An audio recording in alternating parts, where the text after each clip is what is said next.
Assalamu alaikum wa rahmatullahi wa barakatuh.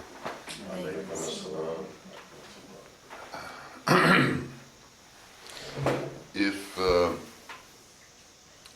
you go to India and you go see a Hindu temple, on the outside of the temple, you will usually see on the roof portion of the temple gods or images of gods piled on top of each other and painted, representations of the different deities within Hinduism. If you go to a Buddhist temple, say inside Sri Lanka, the outside of the temple is usually very serene. But if you go into the temple, and I had the opportunity to be taken into some of these temples, you'll see that there is a chaotic collection of either demons or deities painted all over the place, and there's usually a number of statues of Buddha, either standing, sitting, or lying down. If you go to the Vatican in Rome, you'll see paintings of God touching Adam at the time of creation. If you move on to the Protestant churches, whereas you would see Christ on the cross in Catholic churches, in the Protestant churches you'll just see a cross without a figure of a being on it. If you go to mosques, you will find there's no pictorial adornment. There's calligraphy and writing, but no pictures. And the same with Jewish synagogues or temples. You won't find pictures, you'll find calligraphy. Usually you'll see a replica of the Ten Commandments somewhere within the temple.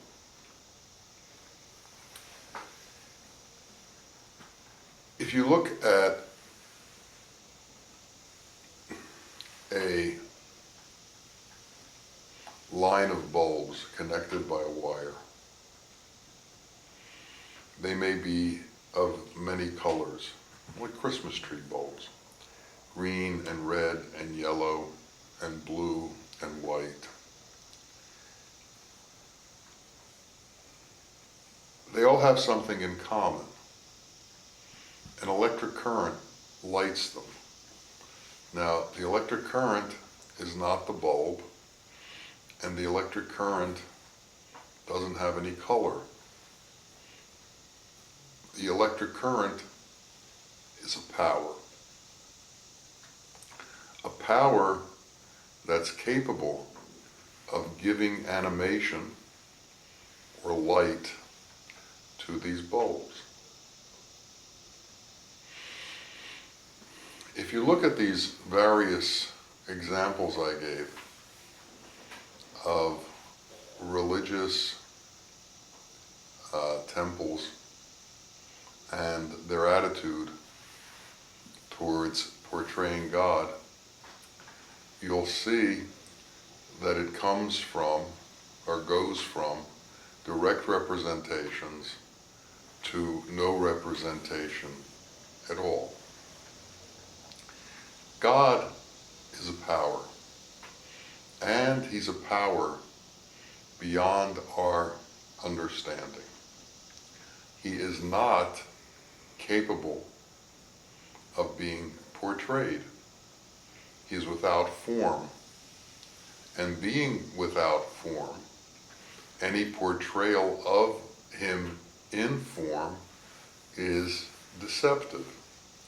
And it's deceptive in a number of ways.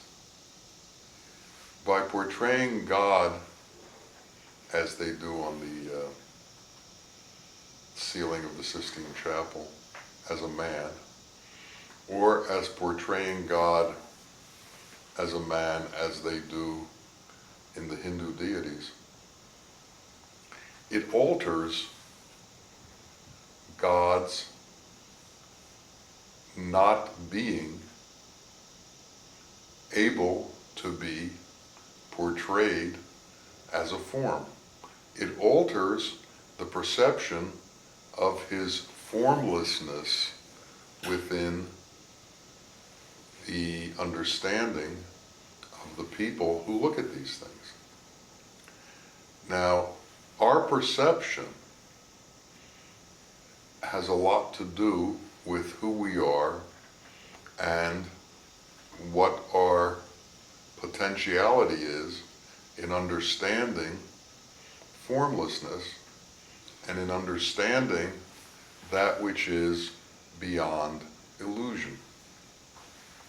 If we understand that illusion is that which we see, then being able to see pictures of God gives us a false understanding of the rest of illusion.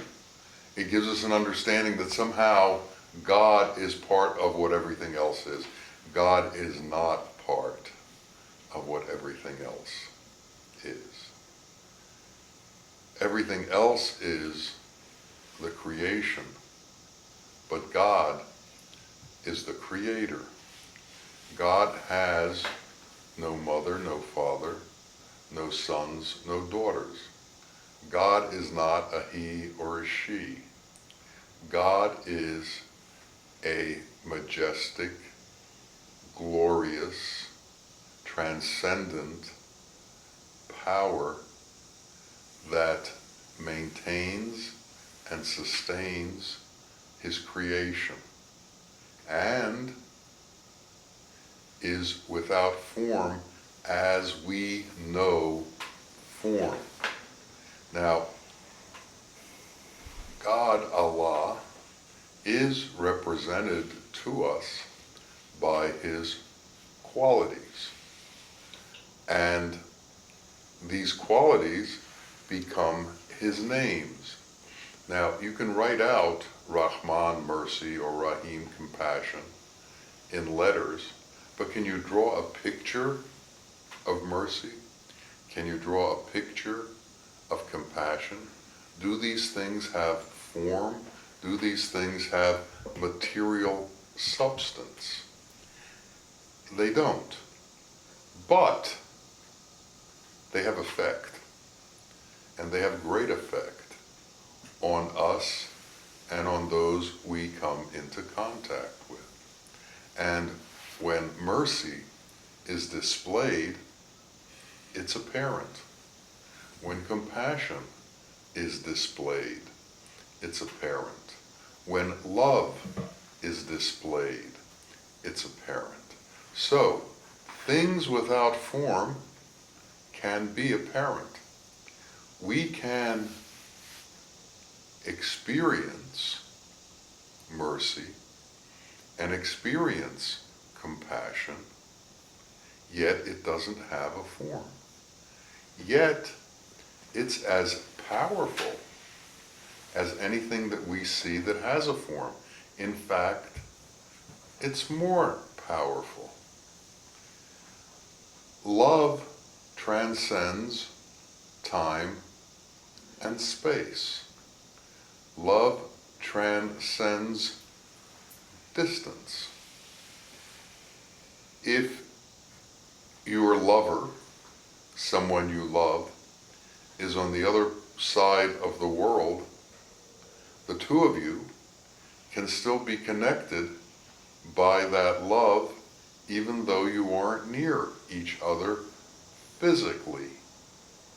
Love can travel in a way that physical forms can't travel. In an instant, love can cross oceans. In an instant, mercy and compassion can surround the world. Your mercy and your compassion can surround the world. The influence of mercy and compassion in this world is greater than the influence of any of the physical manifestations that appear within creation.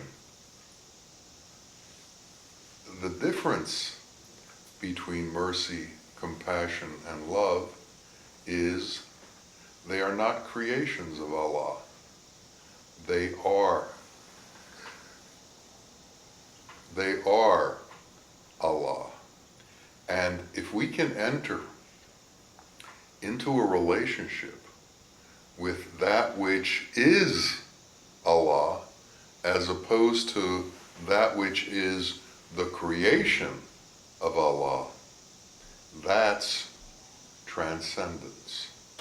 We've transcended the worldly dunya, the form, and we've entered into qualities which exist, which are not creations, which are actually the essence of Allah as far as we can know it and experience it. So going beyond form into essence is transcendence. It's transcending the form. There is no male or female in this transcendence. You don't say mercy is sexual. Mercy is a he or a she. Compassion is not a he or a she. Love is not a he or a she.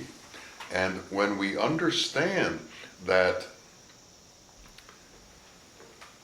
gender doesn't apply to those qualities, we begin to understand the equality that occurs at the point of transcendence between gender.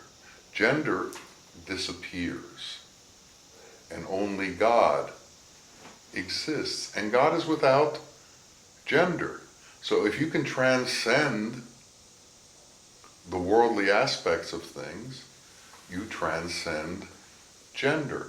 And you don't see people as man or woman, you see people as people. We have an obligation to find ourselves in a transcendent state, to place ourselves in a transcendent state. And when I say that, what is meant by that? Allah created man so that he would have a creation that could know him.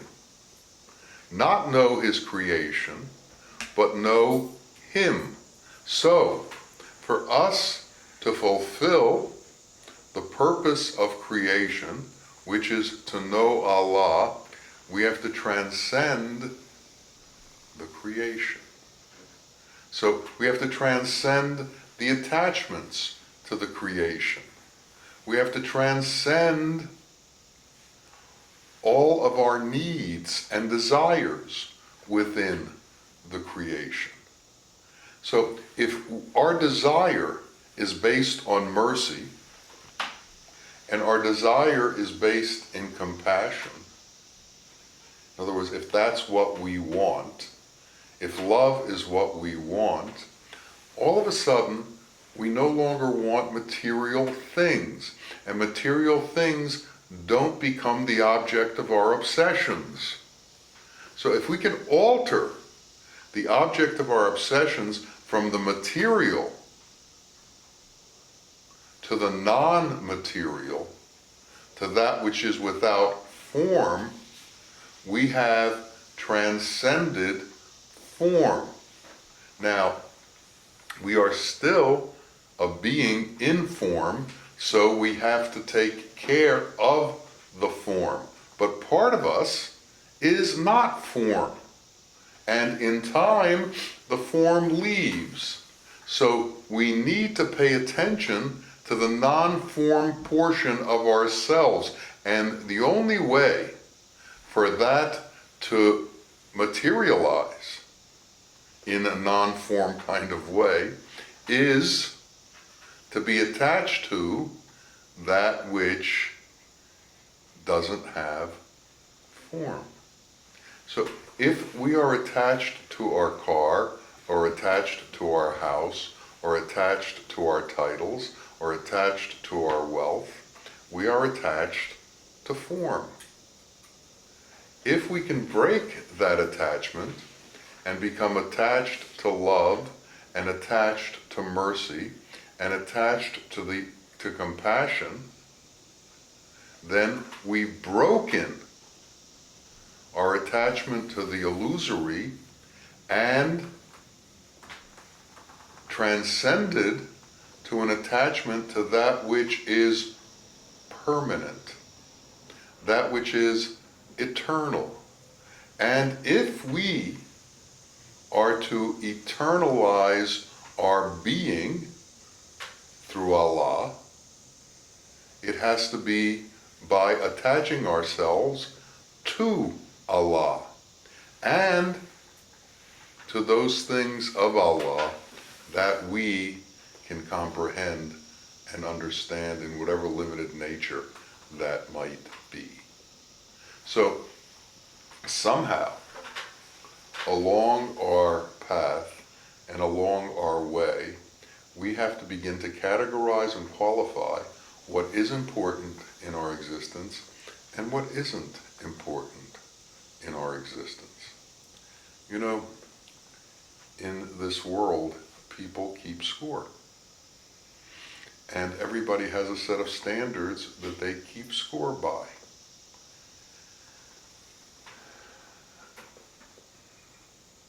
I've heard it said that whoever dies with the most toys wins. It's not true.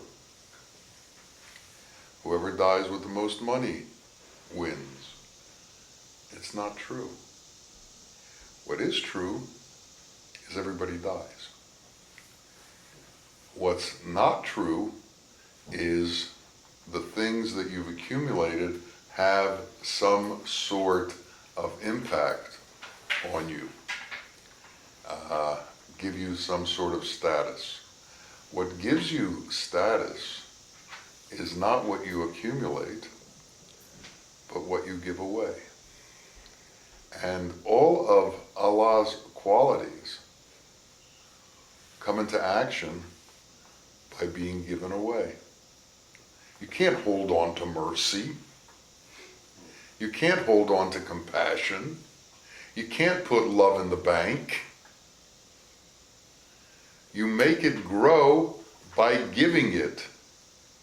And as you give it more and more, it grows more and more outside of you and inside of you.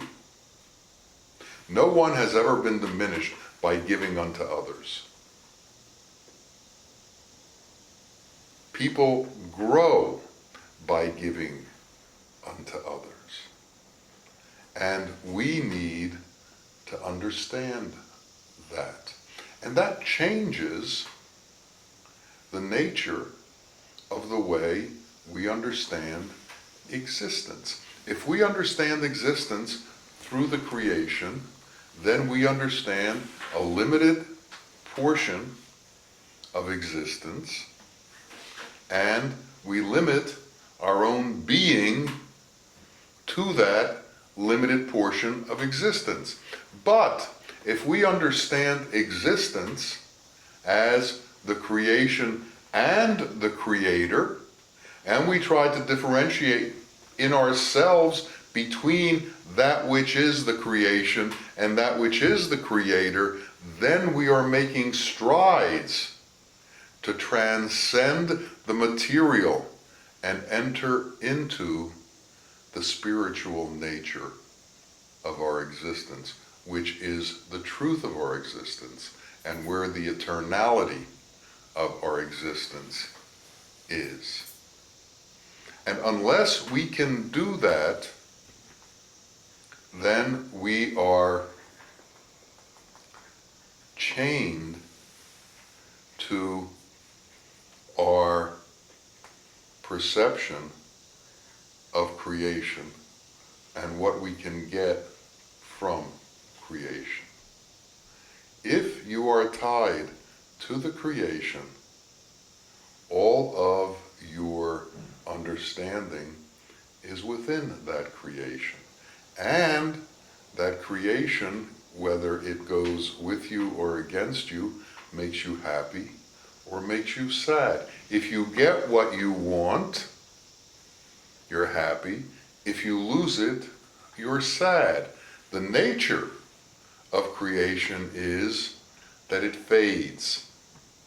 So, as long as you're happy, you should know that soon you're going to be sad, because whatever it is that made you happy, by its very nature, is going to fade. So there is no long-term happiness. There is no long-term joy. It's not possible within creation. It wasn't set up that way. For long-term joy, you have to transcend to grace, and you have to transcend to the qualities that are Allah. You have to transcend to the non-form portion of ourselves and our existence. And we have to give credence to the non-form portion of ourselves in order to be able to recognize the non-form portion that exists all around us. Love is everywhere, all the time. Compassion is everywhere, all the time. Mercy and justice are everywhere, all the time. But we have built up veils that stop us from being involved in mercy and compassion. We've built up veils that separate us from truth and justice and reality. We hold perceptions that make justice unavailable to us. We treat those close to us different than we treat those we don't know. We make distinctions between religions. We make distinctions between colors. We make distinctions between races and religions and places of origin, as if they had some impact on who people are. There's all this nationality in the world. People claim their birthland as their birthright, and its exclusivity to others. In truth, you only have one birthland, and it's the womb of your mother. And wherever the womb of your mother happens to be when you're born is your nationality. But it had very little to do with the country. It has more to do with where your mother was. Understand that. We have created falsifications of identity. We have created layers of falsifications, and we hold on to these as if they are important to us. My religion, my language, my race, my identity. We need to lose all those identities. And your identity needs to become mercy. Your identity needs to become compassion. Your identity needs to be justice and love. We are of no nationality. We are of no race. We are of all nationalities, and we are of all races. We are of all religions. We are of all faiths. We are the ones who belong to Allah and belong to Allah alone. We're the ones who believe in Allah alone. And Allah is not a God who's limited to any one religion. He is the God of all people. And so we are the brothers and sisters of all people. We are all the children of Adam and Eve, and we are all related in that way. And we have to understand that relationship. And if we lose touch with that and try to create differences and separations, what we're doing is creating differences in ourself from God and separations in ourself from God. As we separate ourselves from others, we separate ourselves from God. As we try to make ourselves distinct from others, we separate ourselves from God. We need to be able to integrate with all of humanity. We need to be able to integrate with all nationalities. Nationalities shouldn't make a difference to us. Religions shouldn't make a difference to us. The only distinction that we should hold on to is the distinction of the formlessness of Allah, and we need to enter into that formlessness. Mercy and compassion need to be our touchstone and our byline. We need to be the ones who choose mercy and compassion over separation and distinction. We need to be able to travel that path. And to do that, we have to give up the ideas that we learn as we're raised in society. We are told that we are somehow distinct from everyone else. We are taught very often to hate other peoples, to hate other nationalities, to hate other religions. These are all lies that are perpetrated because of political need and political power and the fight over real estate. Real estate is part of the illusion. We need to be beyond the illusion. We need to go beyond the illusory nature of this existence. And it's only in going beyond that that we can find our true self. What happens with all of these distinctions is we create false identities of who we are, and we identify with these false identities, and we spend our time believing in these false identities, and they take us nowhere. They don't do anything for us except degrade us. So we are either in the process of degrading ourselves or transcending ourselves. And we need to know what it is that degrades us and what it is that brings us towards transcendence. And we have to concentrate with great determination to leave the degraded things behind, to take them away from our being, to release ourselves from their grip. And then we can begin to find out who we truly are. And if we can do that, if we can find out who we truly are, we can become closer and closer in touch with our Lord. And this is our true birthright, and this is the reason for our creation. May it come to pass for each of us. Ameen. Ameen. Ya Rabbil Alameen. Assalamu alaikum wa rahmatullahi wa barakatuh.